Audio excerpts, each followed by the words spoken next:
precedes the day. Without a decisive naval force, we can do nothing definitive, and with it, everything honorable and glorious. Today, 250 years later, history has proven that to be a superpower, one must be a sea power. Mr. President, your mandate ensures that when the world looks to the seas, it sees an American flag, and behind that flag stands a team that is disciplined, lethal, and dominant.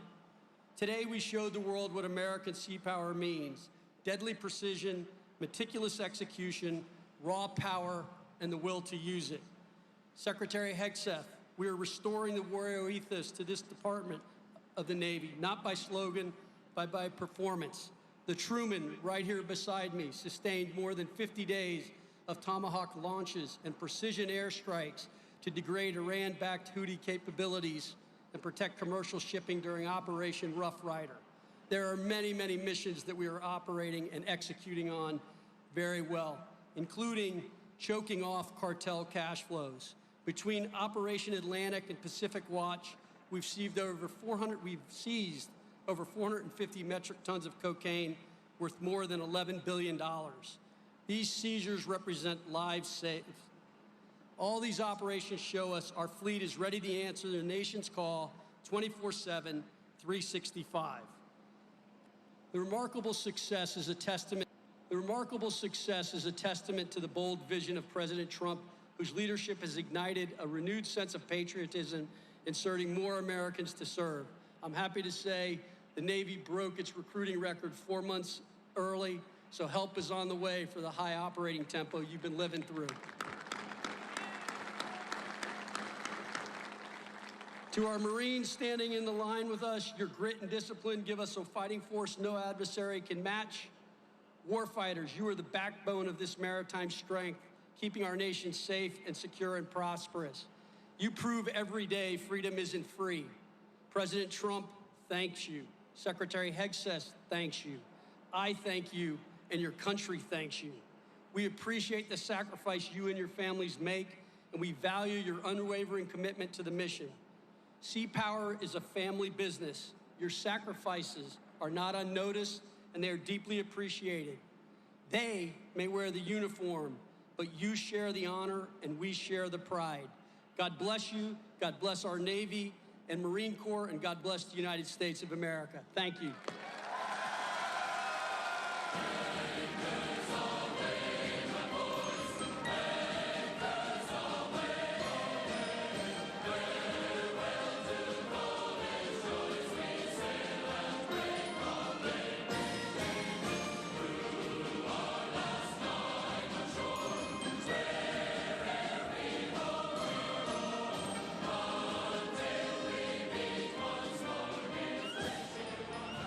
I am a real American.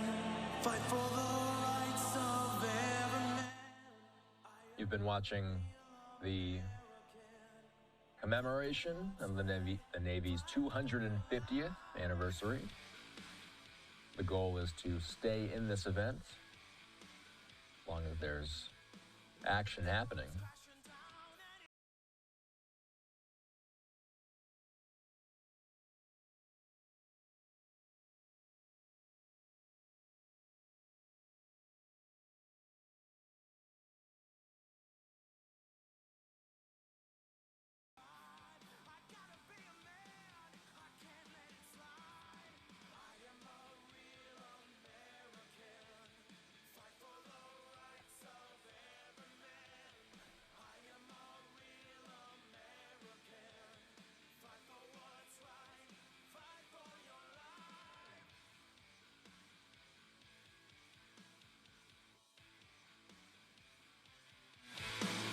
I feel strong about right and wrong.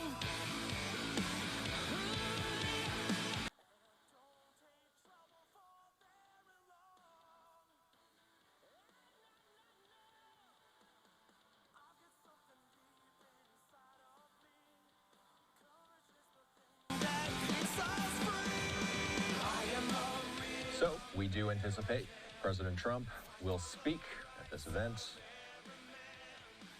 We anticipate that it'll take place any moment now. goal here is when he does step up. We will take his remarks in full, uninterrupted. We just saw the president's chief of staff, Susie Wiles, arriving, and we're watching as more administration officials and others arrive. We saw the First Lady and President Trump watching some of the aerials earlier in the day.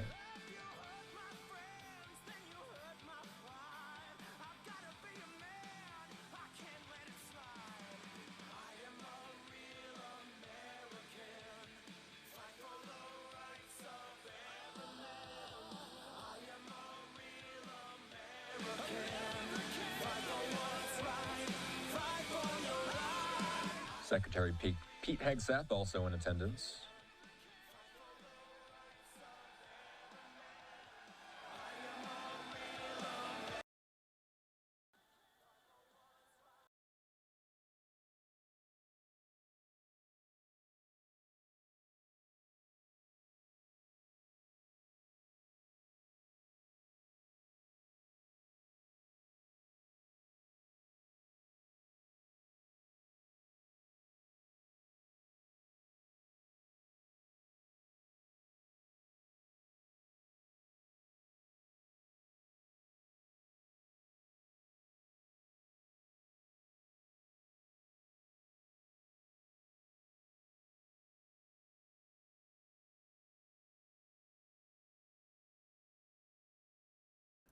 Woo! Goodness gracious, great balls of fire. We are waiting for the president to arrive, guys. Be patient, hang in there. He is coming soon. This was an event that was supposed to come out on Friday, but because of the weather, got pushed up for today. I promise a lot of you guys that I would try to go ahead and put it live so you guys. So we're streaming on multi-social medias here today. Hopefully you guys are getting a good picture on this. You are watching live now from Fox. They have pretty good views of the event. So we want to make sure we give credit to them. And thank you guys for watching.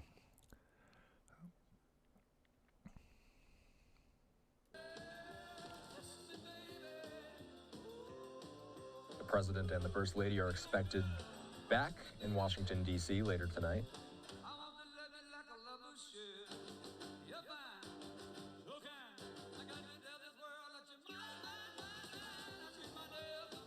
As we expect on Monday to hear more out of Cairo, Egypt. The President has sent envoy Steve Witkoff to take part in those negotiations in Cairo. A deal to release the hostages in Gaza and eventually bring an end to the Gaza war.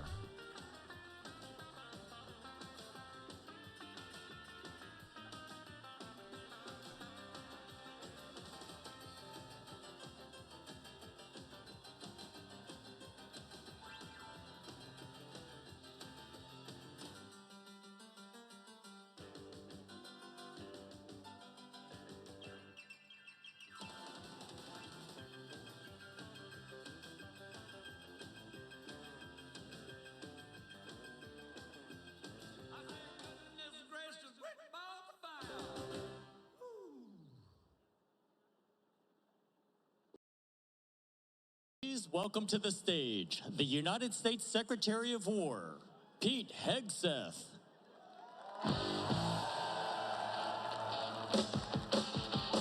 Ooh, let's go! Yeah! Secretary Hegseth, not too far removed from that high-profile meeting at Quantico, where many of the today, let them spam the love. top Love we military can senior spam. officials were invited It's a to special attend in day. person, Happy 250th Navy.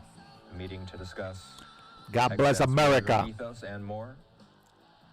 And now Hegseth speaks at this event, the 250th anniversary of the Navy.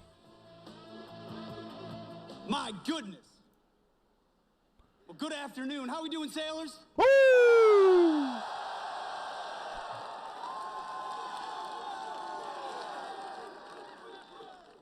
The absolute best of America. I'm honored to be at the world's largest naval base. Now, I'm the only thing between you, the First Lady, and the Commander-in-Chief, so I'm going to keep this very brief.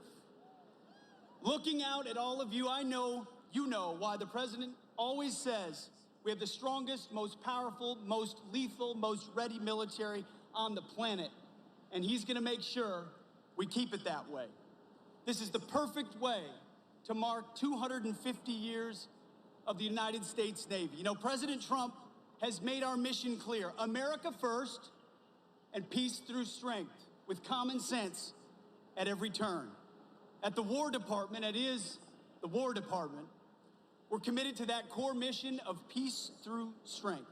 And for the Navy, that means more sailors, more subs, more ships, and more munitions for all of them. The Navy and the Marine Corps embody the resilience of our country. Nobody in the world does it better than the United States Navy. Always remember this.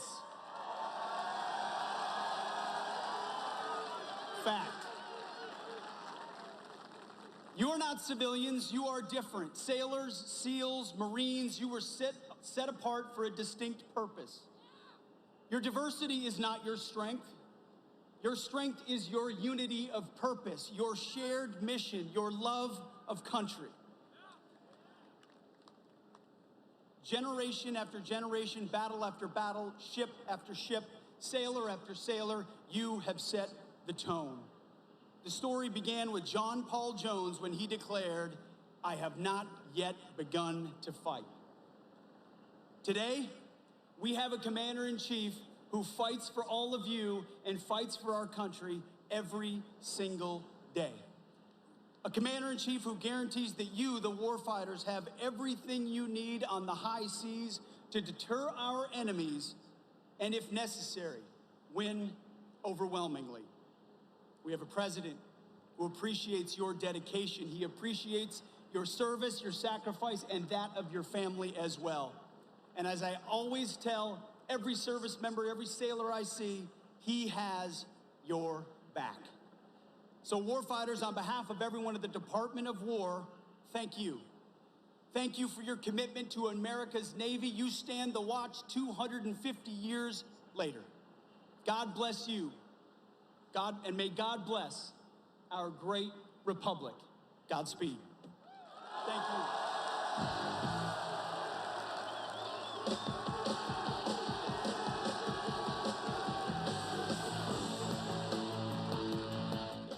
Except saying he's the only thing in between these sailors.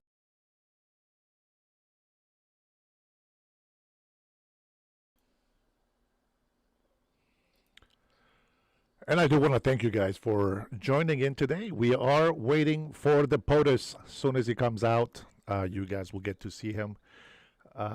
Cannot comment on you guys' comments here yet, so I apologize about that. But hey, thank you guys so much for joining and for celebrating with me today. The United States Navy are a very special military service units, because let's remember that they were the first ones founded by Thomas Jefferson, number one, and they were the ones that went and freed all the American people that were enslaved in Africa. So God bless the USA and God bless the USA Navy. They deserve to be respected, loved, and honored.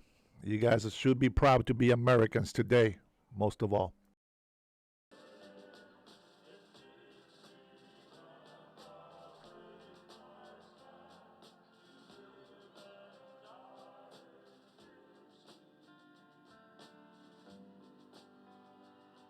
For Dixieland, I was born. Early Lord, one frosty morn. Look away, look away, look away, Dixieland.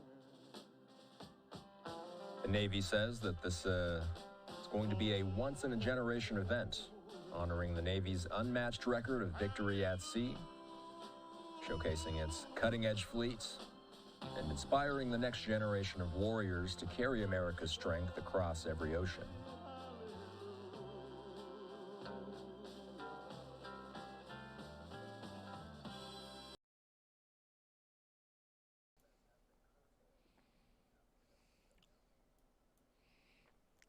Now I will say, guys, I see the comments in here about African aid, and we have helped Africans a lot.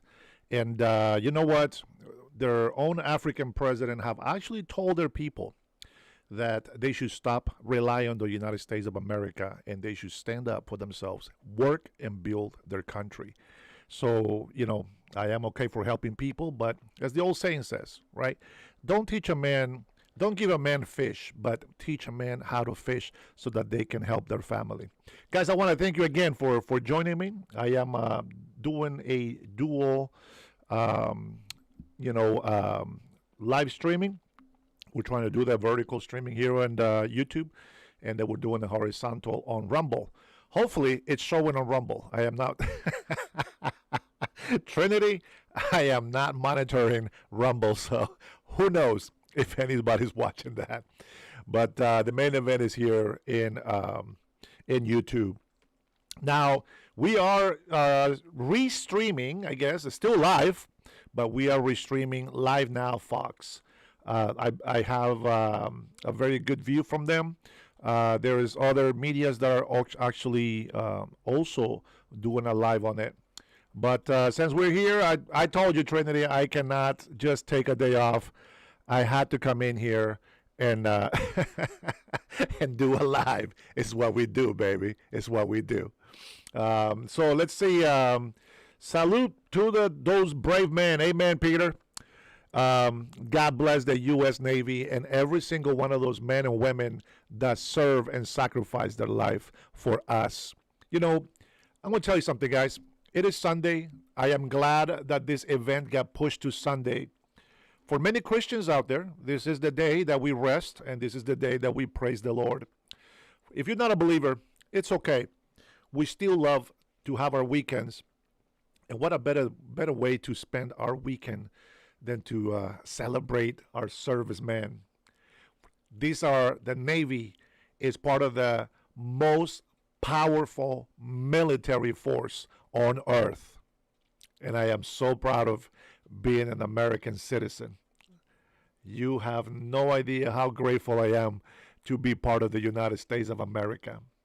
I will never be able to say in words how grateful, how appreciative I am of our Navy people, of our National Guard, our Army. I am so happy to be able to be in this country. All right, and then we have the First Ladies here. Hoorah! Navy! Hoo-yah, Navy! It is an honor to be with you to celebrate the 250th year since the United States Navy was officially established. Generations of sailors have kept America free because of their presence on the high seas.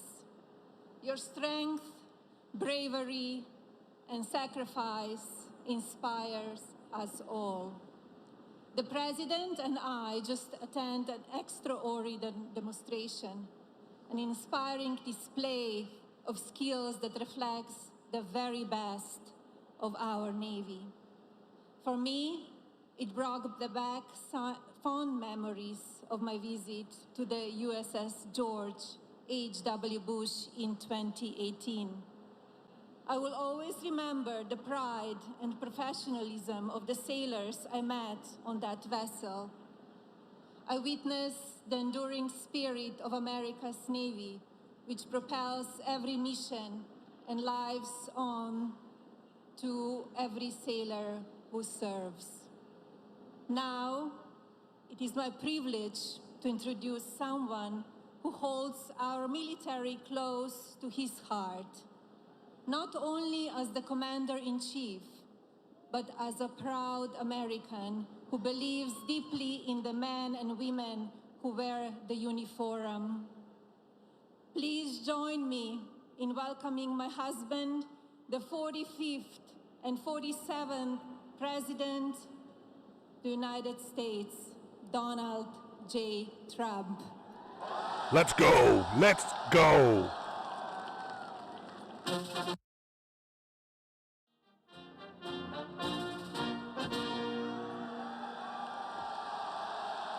And I'm proud to be an American, where at least I know I'm free. And I won't forget the men who died, who gave that right to me. And I gladly stand up next to you and defend her still today. 'Cause there ain't no doubt. God bless you all, American patriots. God bless the USA.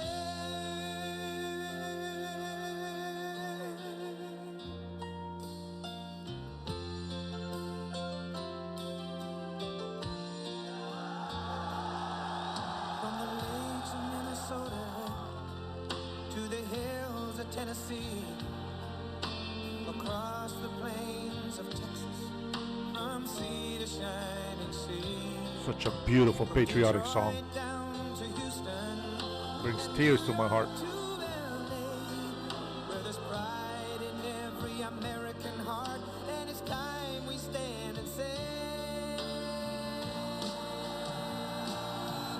that I'm proud to be an American, where at least I know I'm free, and I won't forget the men who died, who gave that right to me, and I gladly stand God bless you, President Trump. to you and defend God bless you. her today. 'Cause there ain't no doubt I love this land. God bless the USA.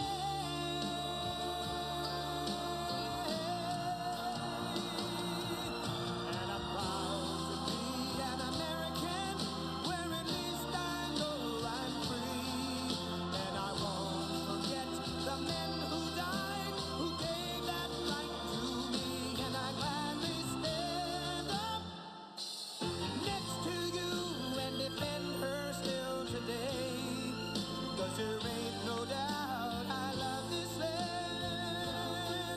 God bless the USA. God bless you, President Trump. God bless you, Americans. God bless you, patriots. God bless the United States Navy. Hoorah!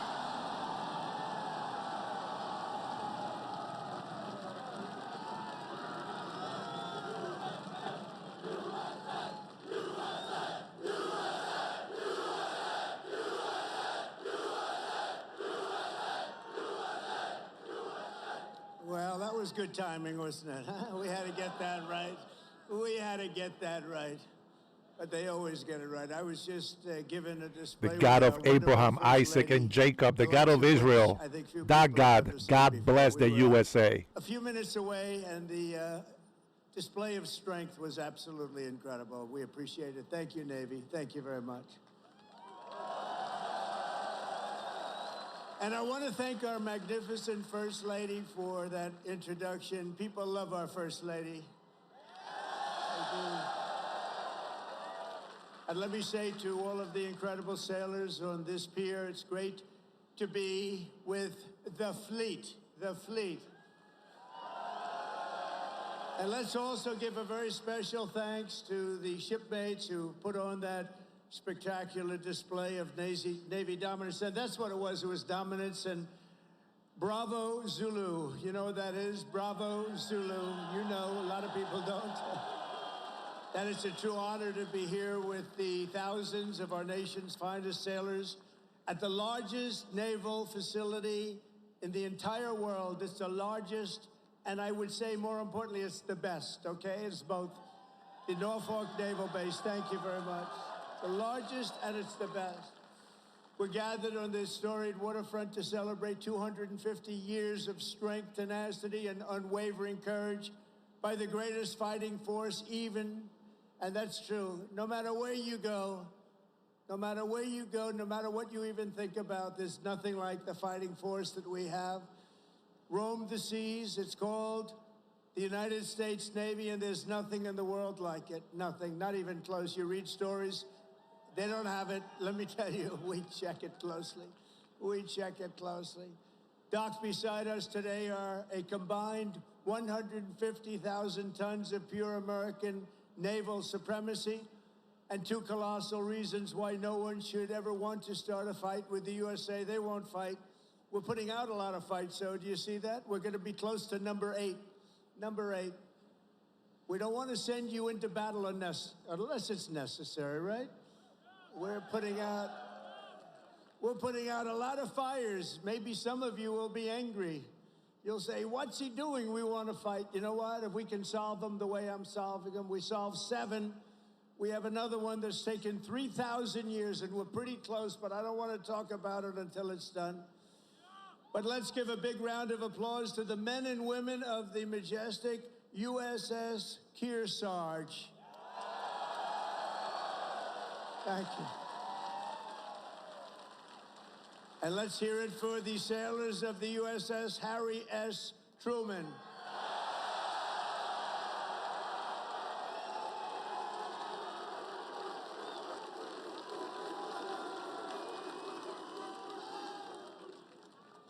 Those who call this carrier home live by a motto that captures the spirit of America's Navy. It's very simple. The words, give 'em hell, and we do give 'em hell. For 2.5 centuries, that is what every generation of American sailors have done. You've conquered raging oceans and braved ferocious storms to vanquish America's enemies on the high seas and distant shores. You've beaten mighty warships into twisted wrecks of steel. You've splintered vast armadas and sent the mangled pride of empire sinking into oblivion.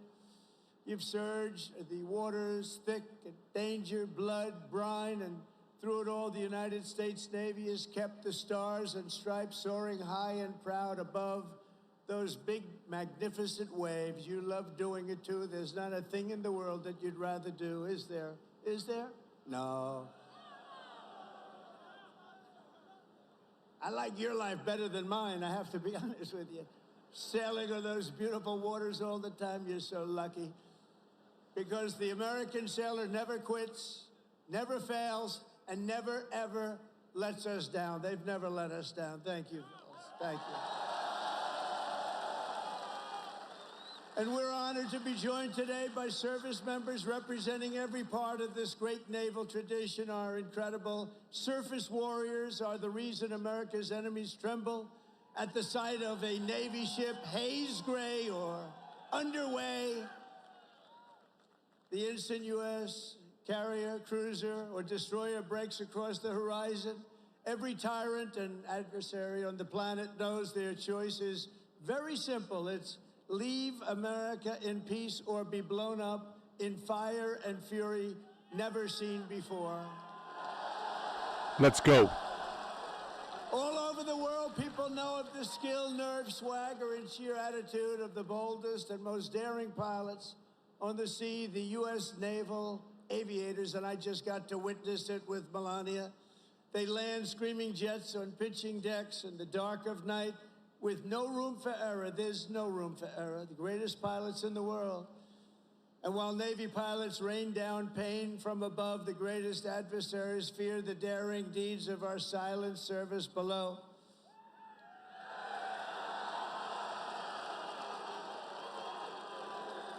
God bless you, Paul, and your father and your family. They prowl and strike from crushing depths, unseen, undetected, and unstoppable. They are our brave submariners. Where are the submariners here? And they are brave. The most lethal weapon in the world, I will tell you, nobody knows where it is and what it carries. There's nothing that carries weaponry like that. And we're 25 years ahead of any other country when it comes to submarines. Nobody's even close. Nobody can match us. No roll call of Navy warriors would be complete without recognizing some of the fiercest and most elite commandos in the history of war. They are the toughest, and there's nobody tougher. There's just nobody. That's what they tell me. There's nobody tougher. It's called the Navy SEALs. What do you think about the Navy SEALs? Where are the Navy SEALs? We're not going to mess with the Navy SEALs. They are great. Thank you very much. Incredible people. And of course, our enemies have learned to dread that special cast of warriors who have charged forward almost everywhere America has seized a stronghold or stormed a beachhead. They call themselves the Leathernecks, the Jarheads, the Devil Dogs, but we revere them as the United States Marines.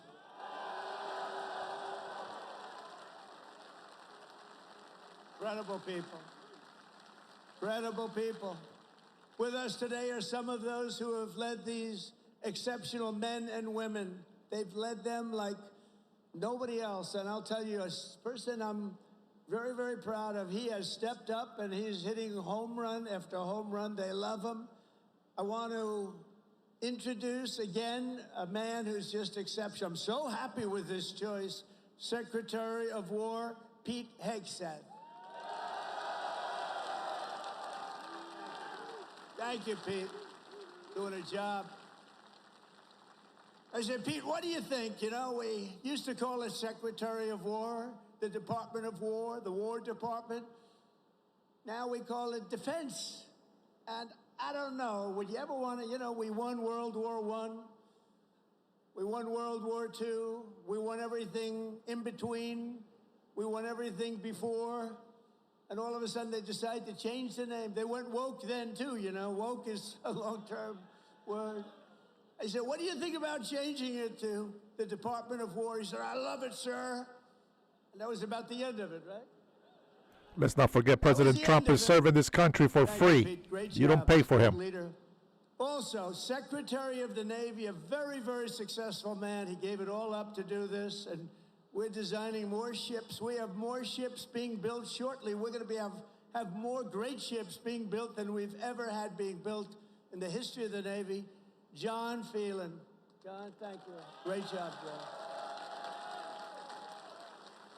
He made a lot of money in the private sector, and I said, you want to do this, John? We need a lot of ships, and we need them fast. And he said, I want to do it. He gave up a lot, gave up everything to do this.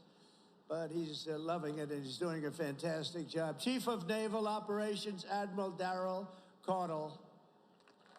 Admiral, thank you. Great job. Rear Admiral Gavin Duff.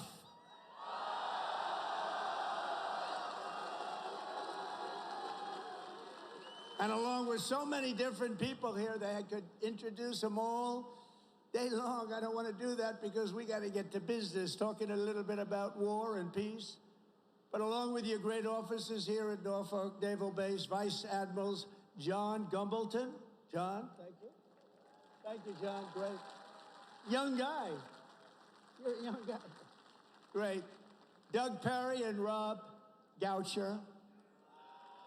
Thank you. And a very special thanks to a man who just got a 93% approval. He runs the Veterans Everything, I call it. He's Veterans Everything. The VA Secretary Doug Collins. He's doing great. Thank you, Doug. Doing a great job. Ambassador Monica Crowley. Monica, thank you very much. A man that everybody loves. He was my doctor in the White House, and I got to know him very well. He was also the doctor for Barack Hussein Obama. Have you heard of him? And he was a doctor for a man named Bush. And at a press conference, they asked him, who's in the best shape? Who's the healthiest? Who's the strongest? Who's the best physical specimen of the three? He said, that's easy. President Donald Trump. And I said, I love this guy. I said, I love him. Ronnie Jackson, he's now a congressman, as you know. So he was an admiral. He was a chief doctor. He was the whole boss of doctors. And Now he's a very, very successful congressman from Texas. Thank you, Ronnie, very much, and I appreciate those words. I'll never forget them.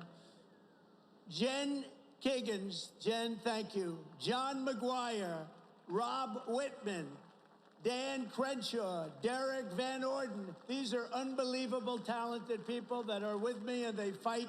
Thank you very much, fellas. Thank you. Thank you very much, darling. These are great Congress, I say Congress warriors. That's what you have to be today to be in Congress if you're going to make it. I also want to recognize all of the newly pinned chief petty officers. You got a lot of them here today. I had to approve it. Who recently earned their anchors and now bear their venerable title, Navy Chief. Navy Chief. Thank you, Navy Chiefs. Let's also express the gratitude of our entire nation to every Navy veteran who has come out to honor this big anniversary. We see so many veterans. I saw backstage, I was shaking hands with veterans all over the place. And they are great. And they're respected and they're loved. Thank you very much. Stand up if you'd like. Thank you very much.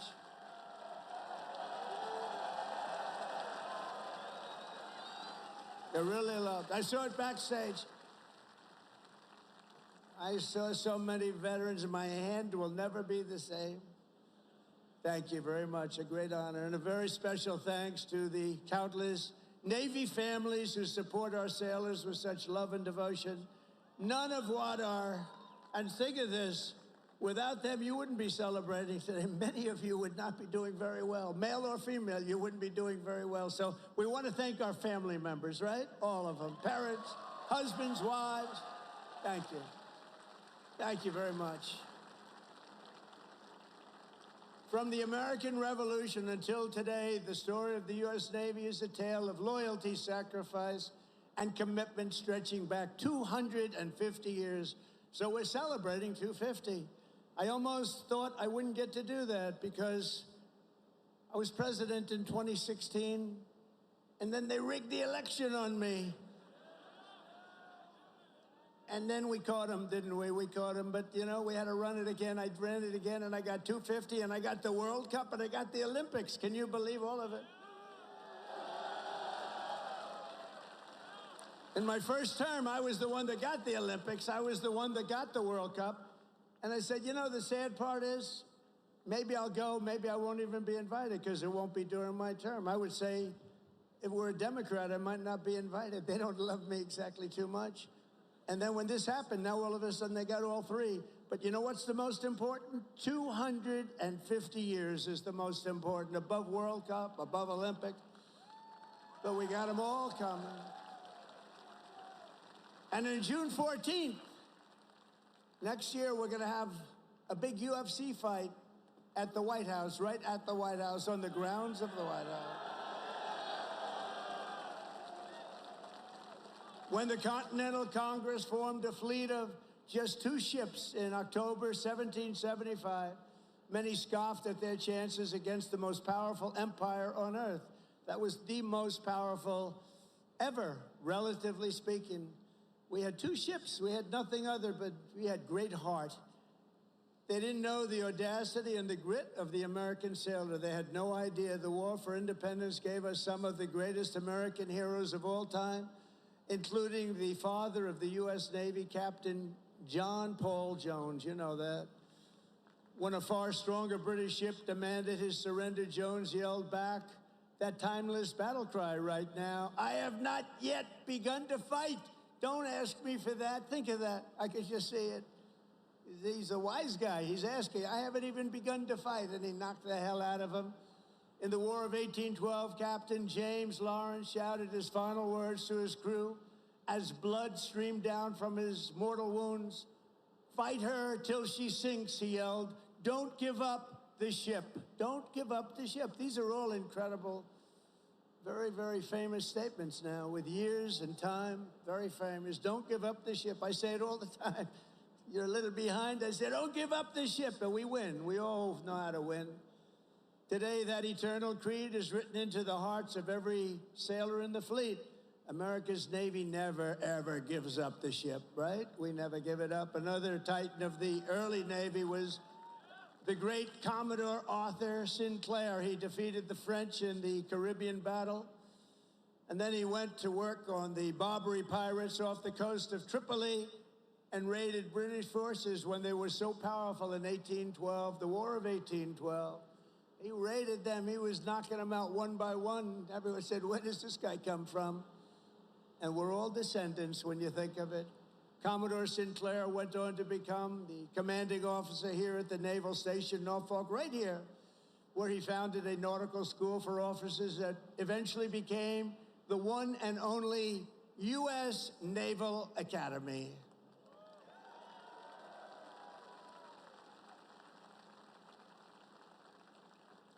And I'm going to be at your Army-Navy game this year. Who am I going to root for, huh? You may be surprised. It's going to be great. We're going to be here. Generations of the Commodore's descendants have forged their own towering legacies of service in the Navy, and we're joined today by his fifth great-grandson, Commander Link Mustin. Where is Mustin? Commander Mustin, where are you? He's here. Wow, look at this handsome guy. That's good genetics, right? He's got good genes. Thank you very much. Commander, thank you for continuing a family tradition that has endured for 2.5 centuries. Can you believe that, huh? I wonder if they were as good looking as you. I doubt it. You just got better with age, right? Congratulations. Is that young man your boy? Wow. He beat you. They beat you. That's what we want to see. Over the generations, our Navy sailors raised Old Glory above the streets of Veracruz, sent the Spanish fleet to its watery grave in Manila Bay, and buried the vicious German wolfpacks at the bottom of the sea. Those were vicious, vicious wolfpacks. They were brutal. They were hitting us hard, and then we came up with the answer, didn't we? We came up with the way to knock them out, and we were knocking them out so fast they didn't know what to do. It was really the end once we discovered the secret through some brilliant minds. A lot of them are descendants of the people here right now. In every era of conflict, the Navy has never failed to hunt, kill, and to win. Never failed. Never failed. In World War II, Admiral Bull Halsey's motto, hit hard, hit fast, hit often, and that is exactly what the sailors do. One of those warriors was Submarine Commander Eugene Fluke, who sent more Japanese tonnage to the ocean floor than any other man in history. I don't like to talk about it too much now. You know, they've been a nice ally, but anybody from Japan here right now? We'll get off the subject immediately. But think of it, sent more tonnage to this bottom of the sea, one after one. Aboard the famed USS Barb, he destroyed a Japanese tanker and a carrier with a single salvo to his men's chagrin. They were very concerned about it. They didn't think we could do that, and he just knocked them out one after another. And again, torpedoes were flying, but his greatest feat came when he spotted 30 enemy ships at port off the coast of China. You know that, a very famous story. Commander Fluke ordered his men to their battle station, slipped into the harbor, and sank 6 vessels at one time before taking off into the beautiful, wild blue ocean. He received 4 Navy Crosses, the Legion of Merit, and the Congressional Medal of Honor. That was a brave guy. In recognition of the incredible achievements of the USS Barb under his command, this December we will lay the keel of a brand new Virginia-class submarine bearing that same legendary name, and his grandson, Tom, will be there to pick it up. Tom is with us today, and I want to thank you for keeping that great legacy around. Where is Tom? Oh, look, stand up, Tom. Great. Good, Tom. Thank you. That's good. That's good genes too, Tom, isn't it? Huh? That's good stuff. Thank you very much, both, for being here. From Midway to the Coral Sea to Leyte Gulf, American sailors fought the most epic naval battles in history. And at Normandy, the Navy led the greatest armada ever formed to deliver the single largest invasion force the world has ever seen. One of the sailors who did it was Felix Maurizio, who enlisted at age 18 and trained right here in Norfolk, trained right here. On D-Day, June 6, 1944, Felix manned an amphibious landing craft that did 6 harrowing runs to Omaha Beach. You all know about it. These are all famous fights. He delivered hundreds of American troops into the battle, including his brother Sal. Felix lost so many of his friends that day, but he kept fighting. He kept going out there, getting more soldiers, getting more of everything. He just kept coming. They couldn't stop him, and went on to serve in the Pacific under the great Admiral Nimitz.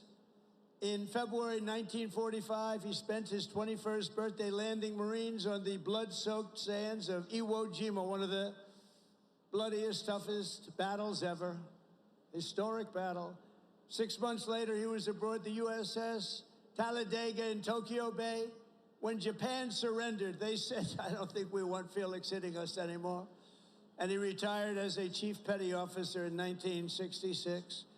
This year, Felix celebrated his 100th birthday, and he is here this afternoon as a living testament to the glory of the United States Navy. Wow.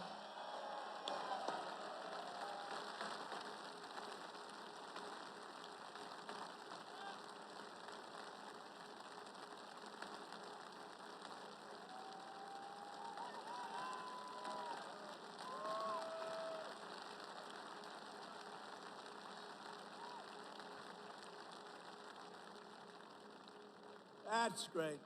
He looks good. Felix, you look better than I do. I'm not happy about this, Felix. Nah, they don't want to mess around with him. And Felix, we salute you. Thank you very much. Incredible. 100 years. In Korea, American sailors and Marines carried out the daring landing in Incheon and flew more than 250,000 combat sorties against the enemy. It was an amazing effort. In Vietnam, the Navy unleashed Operation Rolling Thunder and deployed a brand new unit, the Navy SEALs, to tear up Mekong River Delta. Problem with Vietnam, we stopped fighting to win. We would have won easy. We would have won Afghanistan easy. We would have won every war easy. But we got politically correct. Let's take it easy. We're not politically correct anymore, just so you understand. We win. Now we win. We don't want to be politically correct anymore. And history will never forget that it was the SEALs who stormed the compound at Osama bin Laden and put a bullet in his head. Remember that? And please remember, I wrote about Osama bin Laden exactly 1 year ago, 1 year before he blew up the World Trade Center. And I said, you got to watch Osama bin Laden. And the fake news would never let me get away with that statement unless it was true. But I said 1 year before to Pete Hegseth, I said 1 year before, where's Pete? In the book, I wrote, whatever the hell the title, I can't tell you. But I can tell you there's a page in there devoted to the fact that I saw somebody named Osama bin Laden, and I didn't like it, and you got to take care of him. They didn't do it. A year later, he blew up the World Trade Center, so got to take a little credit because nobody else is going to give it to me. You know the old story? They don't give you credit, just take it yourself. And it was the U.S. Navy that dumped his wretched corpse off the decks of the Carl Vinson to sink into the dark abyss. The Navy's central role in the defense of our liberty continues to this day. Just a few months ago, the Ohio-class guided missile submarine played an indispensable part in one of the most spectacular military feats the world has ever seen, the obliteration of Iran's nuclear sites in Operation Midnight Hammer. How did that work out? Pretty good, right?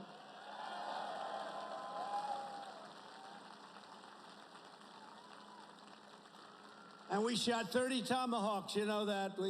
On top of, after the B-2, how about that? The B-2s, what they did, those beautiful flying wings, what they did, they hit every single target they hit. And just in case we shot 30 Tomahawks out of a submarine, every one of them hit too. So I would say Iran was not particularly thrilled. They were going to have a nuclear weapon within a month.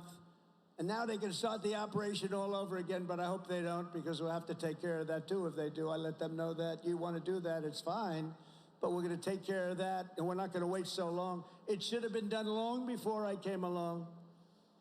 You know that I had the pilots of the B-2s in my office, the famous Oval Office. I had them in the B-2s. They came in to the White House, and we talked about it. They said, you know, sir, for 22 years, our predecessors and us trained for that hit. For 22 years, they were training to take out the nuclear potential of Iran. He said, but it was only when you came along that we did it. And they were so happy that they did it. But they've been training for that hit for 22 years, but no president wanted to do it. They would have had a nuclear weapon within a month, probably within a month or shortly thereafter. And speaking to them would have been much more difficult. In recent weeks, the Navy has supported our mission to blow the cartel terrorists the hell out of the water. You see that?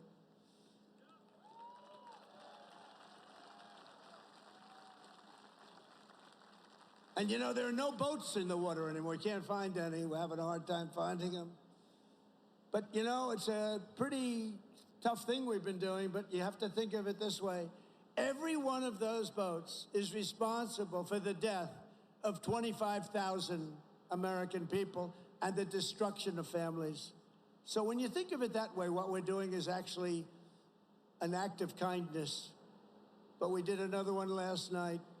Now we just can't find any. You know, it's the old story. We're so good at it that there are no boats. In fact, even fishing boats, nobody wants to go into the water anymore. Sorry to tell you that. But it's, we're stopping drugs coming into America, if that's okay. We're stopping drugs at a level that nobody's ever seen before.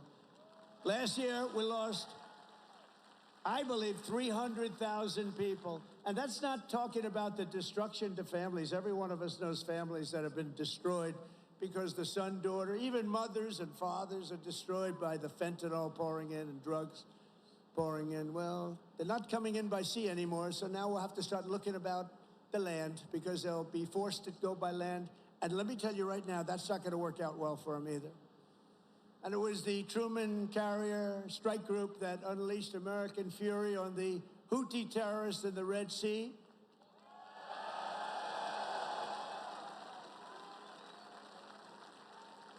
And as you know, they settled. But they settled because they made the statement to us, we've never been hit like that ever before. And earlier this year, conducted the single largest airstrike from an American carrier in history. That was the largest ever.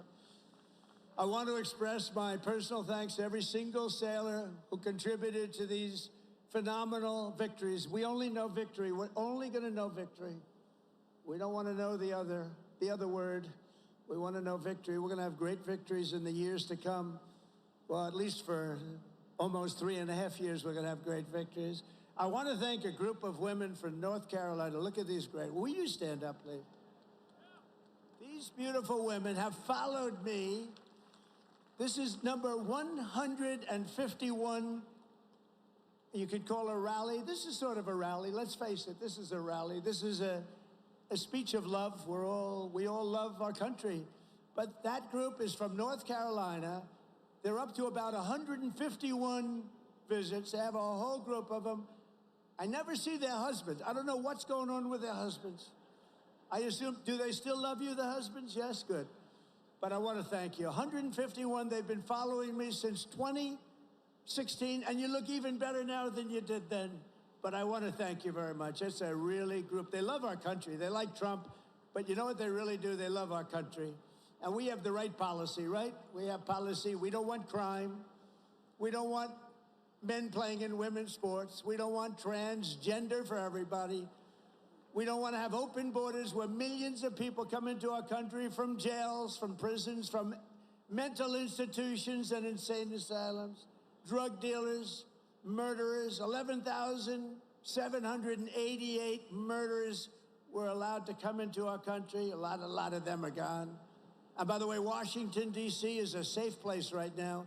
It went from one of the most dangerous cities in our country, can you believe that, to probably the safest, among the safest in our country. Nobody's being hit anymore. It's very safe, and I want to thank you. A lot of the people here have helped. A lot of the people in the audience are people that have straightened them out. It took 12 days, think of that. Now we're in Memphis. We're doing the same thing in Memphis, and we're going to Chicago. You know, we have a governor that thinks it's wonderful when 50 people in a short period of time were murdered in Chicago. Over 200 people were hit. And so we send in the National Guard. You know what? We send in what's ever necessary. People don't care. They don't want crime in their cities. and we're doing it, and we're doing it well. We're doing it like nobody's ever done it before. So I just want to tell you, you're very close to D.C. The restaurants are thriving. The restaurants were dying. They were closing one after another. Now they're thriving. They're opening up beautiful new restaurants. Washington, D.C. is safe. And I even went there and had dinner the other night. And I stood right smack in the middle of the street. Secret Service was thrilled. And I gave a news conference. It's a safe place now. Washington, D.C., it's always going to be. Our nation's capital is always going to be safe. We're never going to let that happen again, what happened there. One of the most beautiful places. We're doing a big beautification program. It'll take me very little, very short, but we're doing a beautification program to go along with the security and safety. We're getting rid of the graffiti, the potholes, the broken medians between roads. We're doing a real job, and you'd be proud of it. I think everybody here is proud of it, frankly. That's our nation's capital, and that has to be clean, beautiful, and safe. The U.S. Navy always stands for America. As your commander-in-chief, I will always stand for you. I promise you that. You know that. That's why you voted for me in numbers that nobody's ever seen before. And I want you to know that despite the current Democrat-induced shutdown, we will get our service members every last penny. Don't worry about it. Don't worry about it. You'll worry about it. Do not worry about it. It's all coming. It's coming. And even more because I'm supporting the across-the-board pay raises for every sailor and service member of the United States Armed Forces. But we have to take care of this little gnat that's on our shoulder called the Democrats. They want to give all of our money to illegal aliens that pour into the country. And, you know, I have a bigger heart than they do. But the problem is when you do that, they come in by the millions. Everybody wants that, so you can't do it. But I've also pledged the largest ever investment in our military's history. We're spending over $1 trillion. We've never had anything like that before. $1 trillion on our military, and that includes, along with your Secretary of the Navy and Pete Hegseth, we're going to be building lots of ships and doing a lot of things that you haven't seen happen for 35 years. We'll soon revitalize our once great shipyards with hundreds of billions of dollars in new investments and people coming from all around the world, and they're going to build ships in America. We want them built in America. And as I told our generals and admirals last Tuesday, we are getting focused the hell out of our military. It's gone. It's really gone. I don't know that it was ever really here. I think some of the top people had it. I knew a few of them that were they were major losers. But they were losers. Unlike our great general, the chairman of the Joint Chiefs of Staff, who may be here, Dan Raisin Cain. You know Raisin Cain? When I heard his name, I said, that's the guy I'm looking for. But he's been an amazing warrior, and, you know, he was the one headed up the attack on Iran. And everything he's touched has turned out great. He knocked out ISIS. So I was told it would take 4 to 5 years to beat ISIS. When he came on board, he did it in 4 weeks. We knocked him out in 4 weeks. 100% of the ISIS caliphate. Is Dan Cain here? He is, you know why? Because he's working. That's the one thing. We don't have to worry about him. But he is a fantastic man. That's the man I wanted right from the beginning. I said, if I ever do this again and if I can get lucky enough to win, because we have a base like nobody in history has had, I said, I'm going to pick Raisin Cain as the chairman. And that's what we did, and he's been incredible. We will not be politically correct when it comes to defending American freedom. That's why we have renamed the Department of Defense at Department of War, as I said, and we have changed the name of the Gulf of Mexico to the Gulf of America. That was easy. That was an easy one. You know, for years I've looked at it, and I added it up, and I figured we have 92% of the frontage. I say, how come we call it the Gulf of Mexico? I mean, I wouldn't say that Mexico is thrilled with me, but what are you going to do? It's the Gulf of America, and I love it now. I was watching the other night a report, and they said very routinely, in the Gulf of America, this is the, you know, they just went on to talk about it. They didn't do it with a smirk or a smile. They didn't say, in the Gulf of America. No, it's called the Gulf of America now, and nobody's playing games with it. We got sued by the Associated Press, and they lost. In fact, the judge was so good, he said he's calling it the Gulf of America. He's got all the approvals, You have to do that too to the very liberal Associated Press. They got thrown out of court. In fact, they're almost not allowed to cover me anymore because of that. It was a big hit. So I'm very proud of that. Under our leadership, the spirit of the American forces is soaring like it has never soared before. I think right now we have more spirit than we've ever had before. After years of recruiting shortages, we couldn't get guys or gals to become sailors. 1 year ago, they didn't want to be a sailor. Although I must say, once I said we're going to run, a lot of people, it made it better. But let's go back 2 years, and it was even worse. Because there was no hope. We had this horrible, horrible president who had no clue what the hell was happening. The chances of him walking down those stairs successfully were not good. And I have to be careful, because one day I'm going to probably fall. No, the North Carolina women said that will never happen to you. I always say, walk down the steps nice and slow. You ever notice I do nice? I don't have to bop down the stairs. Walk nice and slowly. But we have a waiting list. Think of this. We have a waiting list for people wanting to get into the United States Navy, the Army, Navy, Coast Guard, Marines, Space Force. Oh, we love Space Force. But think of it. We have a waiting list for every branch of government now. And that includes police and firemen. They didn't want to. Nobody wanted to be a policeman. Now they want to be a policeman. Now they want to be in the Navy. They want to be in the Air Force so badly. The Marines, the Army, they want to be in all of it. They love Space Force. I love Space Force because I created Space Force. That was my thing. And it's going to turn out to be one of the most important. But 1 year ago, our country was dead. We had a dead country. People say, sir, you shouldn't say that. It's too straight to withdraw. We had a dead country, and today we have the hottest country anywhere in the world by far. 1 year, think of it. 1 year ago, we were dead. The king of Saudi Arabia said to me, President, 1 year ago, we thought we lost America. We thought it was a dead country, and now you have the hottest country anywhere in the world. He said that. I use this term. And I'm pleased to say that 2025 was the Navy's single best recruiting year ever. Not bad. So you went from those embarrassing headlines of a year ago. Think of it. Nobody wants to go into the Navy. How does that make you feel? Now you have a different problem. You know what the problem is? Everybody wants your job. I like that better, right? No, but nobody's going to take your job. You were with us when it was not as nice. It wasn't as nice. Those are the people I like the best, too. The people that were with me when it wasn't looking so good, like these ladies from North Carolina. They were with me when it wasn't looking that good. A lot of fake scandals were created, all fake.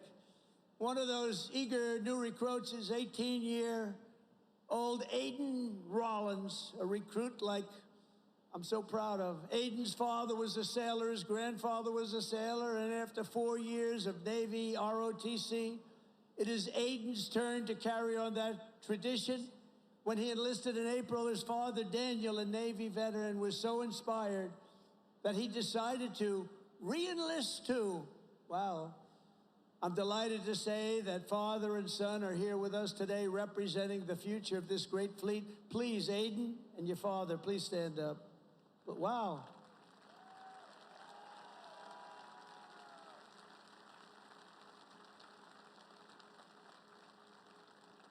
Wow, that's a good-looking family, I tell you. Thank you both. That's a great story. Beautiful. Your father looks pretty young, Aiden. I mean, he's a young-looking guy. Every sailor, aviator, submariner, and shipmate in the Navy inherits a tradition of excellence and daring, power and glory unmatched in the long saga of mankind's voyage on the sea. From that first ship, the schooner Hannah, to the awesome sight of a modern carrier battle group underway, the U.S. Navy has always been the iron will of a proud and mighty nation pushing forward through the currents and over those big, beautiful waves, through the spray of raging combat and the fog of naval war. America's sailors have proven time and again that our Navy does just the best job there is. Anything having to do with sailing the oceans, there's nobody to compete. We own the skies, we stalk the depths, and we rule the seas like nobody has ever ruled the seas. From Boston Harbor to Hampton Roads, from the Philippine Sea to the Red Sea, from the Guadalcanal to the vast, great Atlantic Ocean. Our sailors have seized triumph upon triumph. We don't know anything about defeat.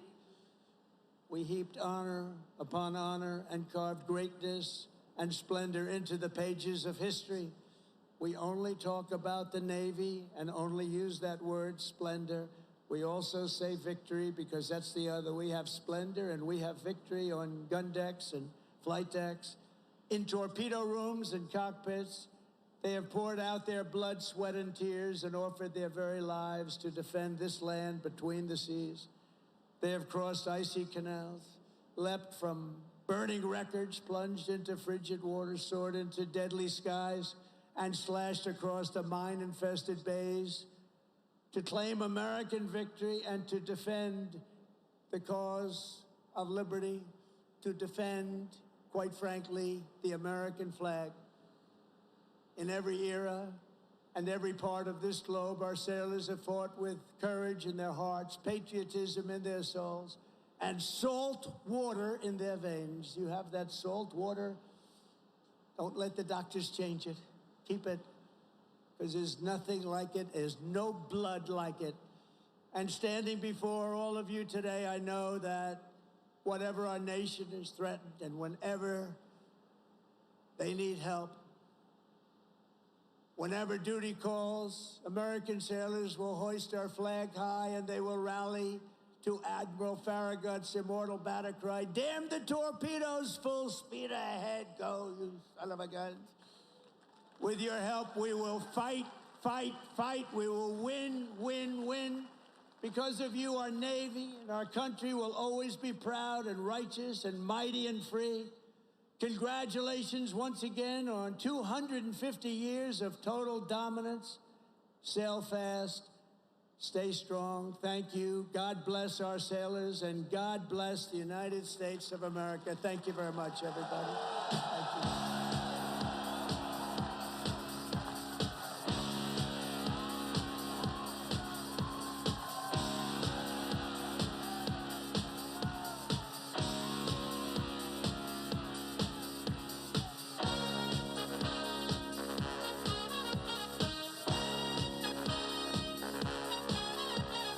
Let's go, President Trump. God bless you. God bless America. Let's go.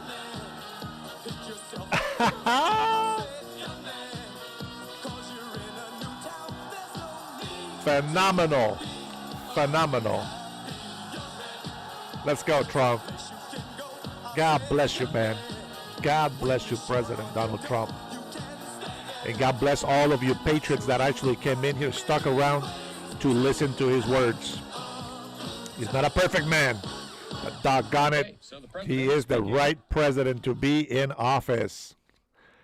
I love it. I love it. Man, how can you not love this country? How can you not love this president? Man, beautiful First Lady, an immigrant, citizen, American citizen. That's how an immigrant should be, an American citizen in this country, the right way, every single step of the way. I said, young man. Woo! Let's go. Venezuela, you will be free, Venezuela. That is the gayest song. Absolutely, 100%. Gay means happy. Don't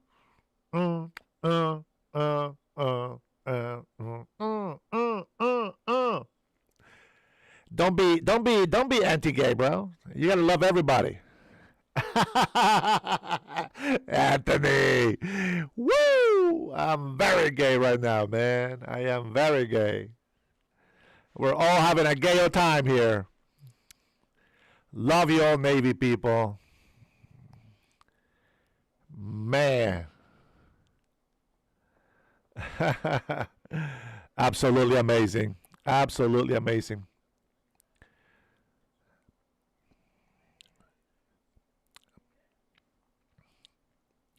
You got to love these people while they're alive, guys. And then when they die for us, that sacrifice has to be worth something. And we want to honor them, every single one of them. That sacrifice that they make for us, it should count for something.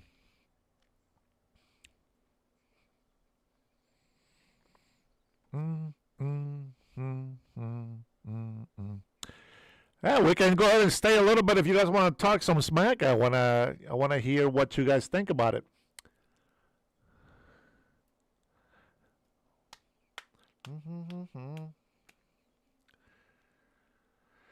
Ah, man, I wish I was there. I wish I was there.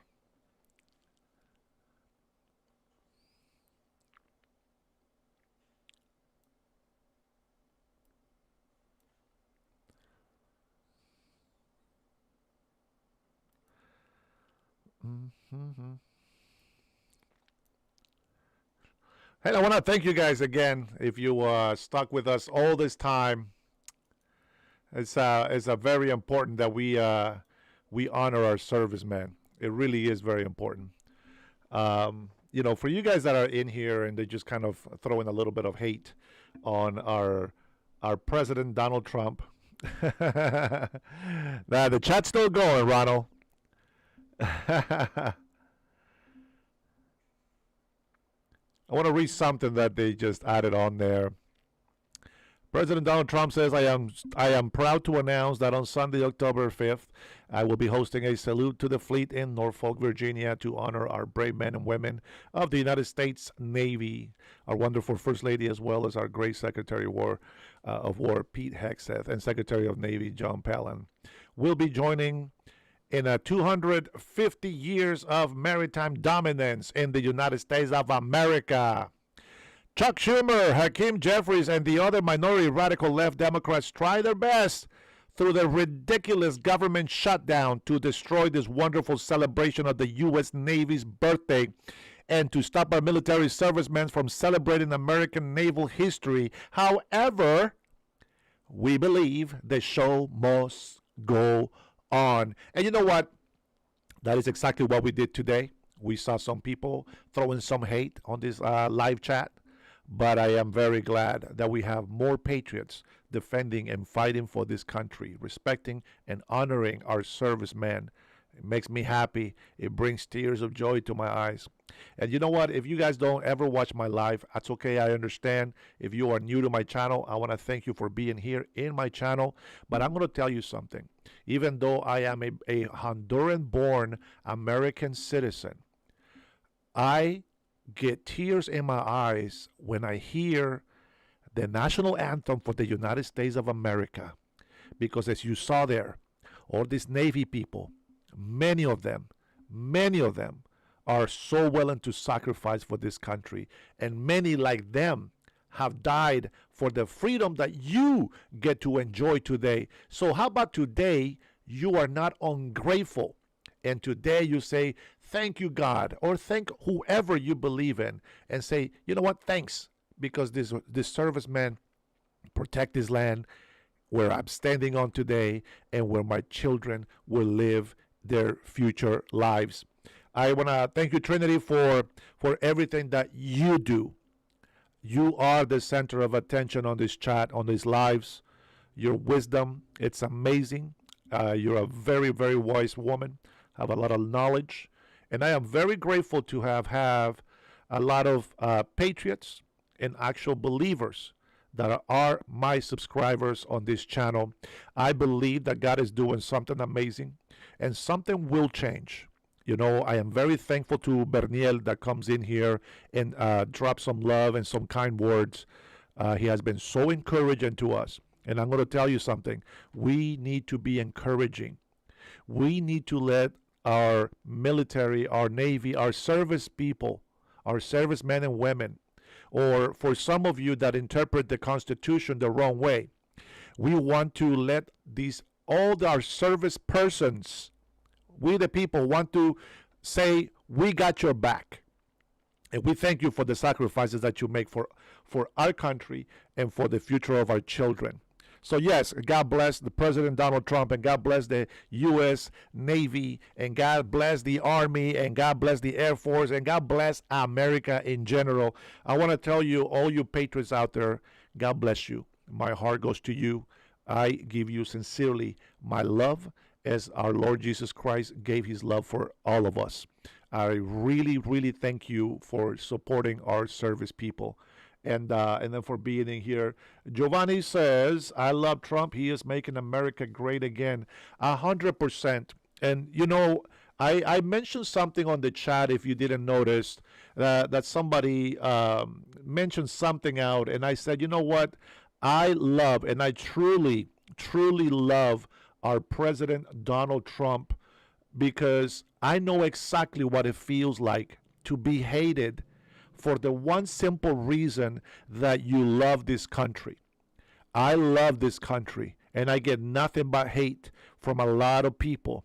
So I understand President Donald Trump. I will never pretend that I know exactly what he's going through or that his job is easy. Absolutely not. He's 70-something years old, and he has plenty of life experience and wisdom that he has gathered through a lot of failures in his life, a lot of bad deals in real estate, a lot of court dates, a lot of false accusations against him. He's fought and fought and fought. Can you imagine how much President Donald Trump has accomplished in this country in the term that he has served already, on top of all these whiny leftists and these corrupted Democrat politicians? They've been blocking him every step of the way.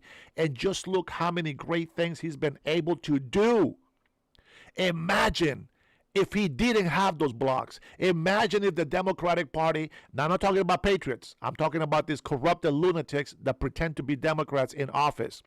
Can you imagine how much more we would be able to accomplish today, in our life today, if it weren't for them? If they were able to work with us, we would accomplish so much more.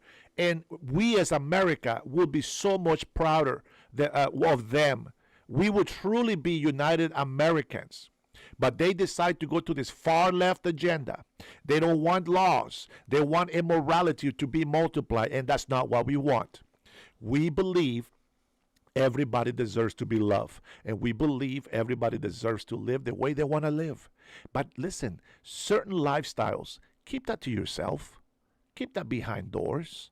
I can tell you, I give you my love, I give you my hugs and my kisses and all this other stuff, but I'm not going to be sitting up there in front of you, kissing my wife and, just loving her in front of you. That's not what it's for. But I love my wife, and I love you, and I love my children. And there's different types of love, and there's different ways to show that affection. So love is a big word. Matter of fact, God is love. And that's why we share it with every single one of you guys. Let me read some comments in here. Let's see.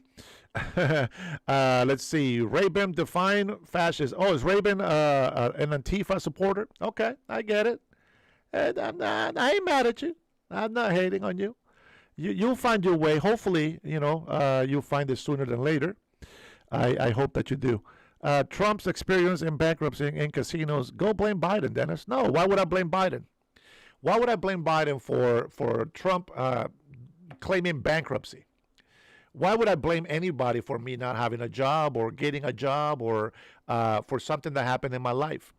As a matter of fact, the kind of man that I am, if you want to know who I am, my mother gave me the best advice that any mother can ever give their son.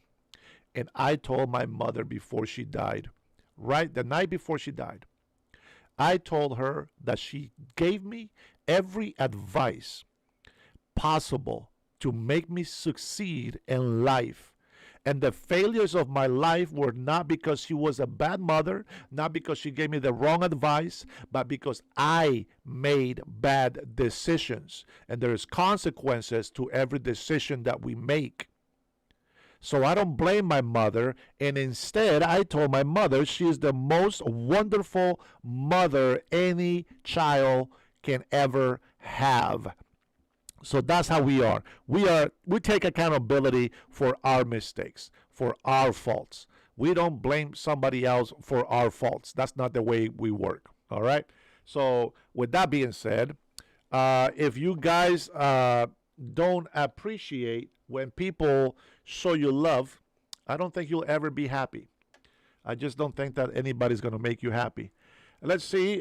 She's got that gold digging kind of love. Jeez. You guys. As Daniel says, Hannibal isn't an American citizen. Deport him from this channel. I love it. I love it. Kathy says, Dennis, you are in a cult. Wake up. You're in a cult. And let me see.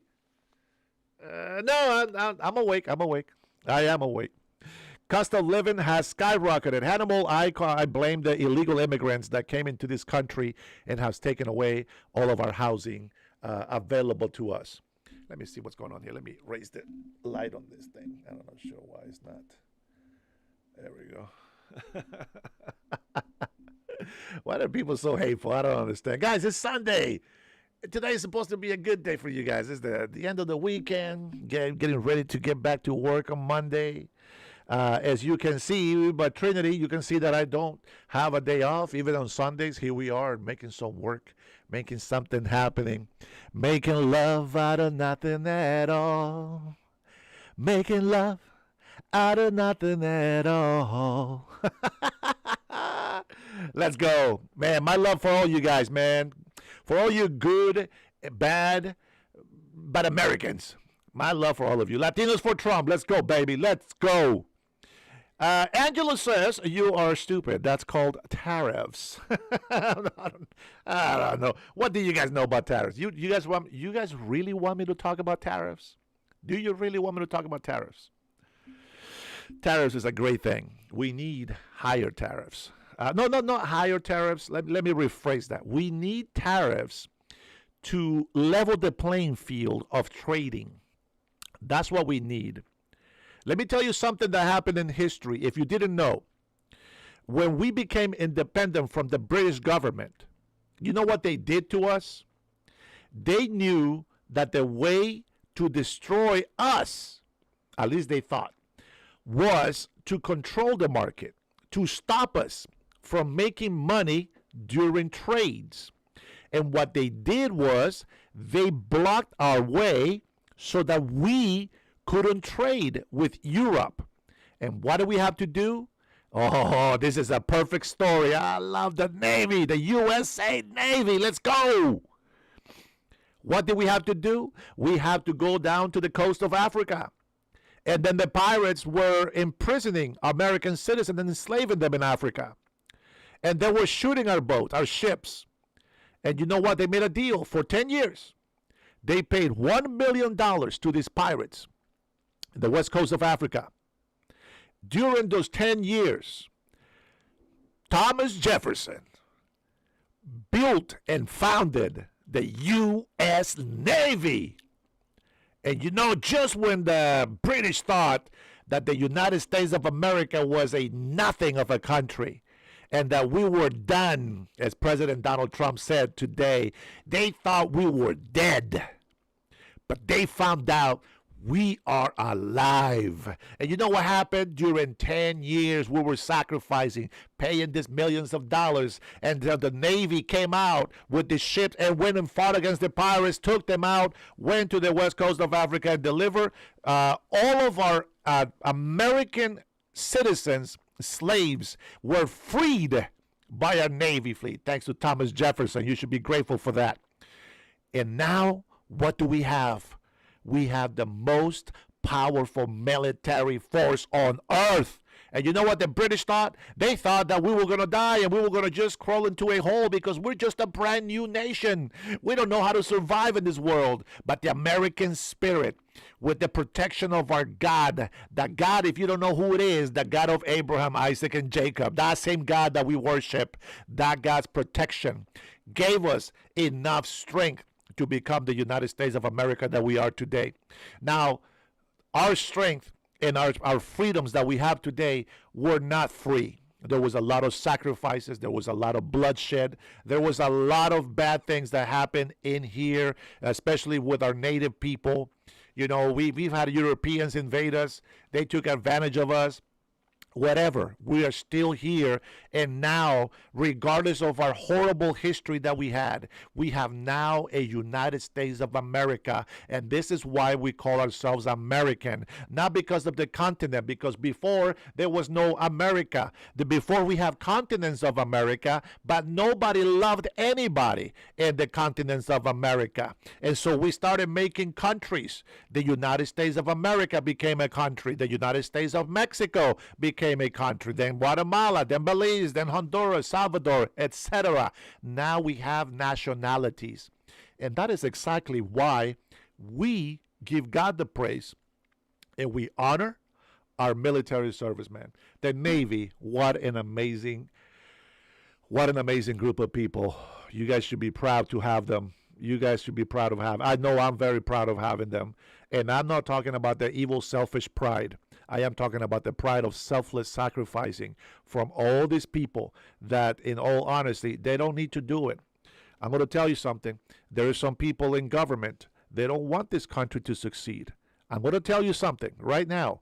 They don't care if this country goes broke. You know why? Because they're going to stay millionaires no matter what you say. They got accounts in international countries. They got money put away for the rest of their lives and their inheriting children. We don't. We pay the price. Just like right now, they don't care about shutting down the country. You know why? Because they're still getting paid. They are getting their money. Can you imagine if they shut down the country and they actually lost access to all that money? They actually lost access to get that check. They actually lost access to be able to do anything with security. I would say, if I was President Trump, I would say no security clearance from anybody in Congress. While the government is shut down, there is no security clearance.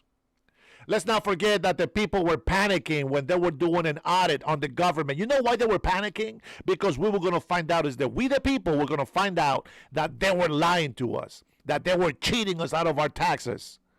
We were suffering while our veterans, while American citizens are becoming homeless. Illegal immigrants got checks, got nice hotel stays, got EBT cards, the ones you can't qualify for because you're working your butt off. And you make too much money, they say. Oh, but you know what? That's for another day. I want to thank you guys for tuning in today. Trinity, much love to you. Ronald, much love to you. To all my subscribers, God bless you. I love you very much. Believe me, I love you very much with the love of our Lord Jesus Christ. And I thank you for the support. Thank you for the likes. Thanks for subscribing to my channel. And I promise I'll have better lighting on my face. This is too dark over here, it looks like. But it's Sunday. It's my day off. I don't remember which one of my loving subscribers asked me to show the live from President Donald Trump speech today. I said I would do it. I had promised you my time to do it. I delivered and I finished. And I am glad that you got to see it. Much love to you all. You guys have a blessed Sunday, okay? You guys spend time with your family. Get out, go do something. And then I'll see you guys Monday morning, 7 a.m., maybe 7:05, 7:10. Depends on what time the school bus shows up, because sometimes they show up late, and I got to be there with my kids. Unless somebody else helps me watch them, I will be here at 7 a.m. tomorrow.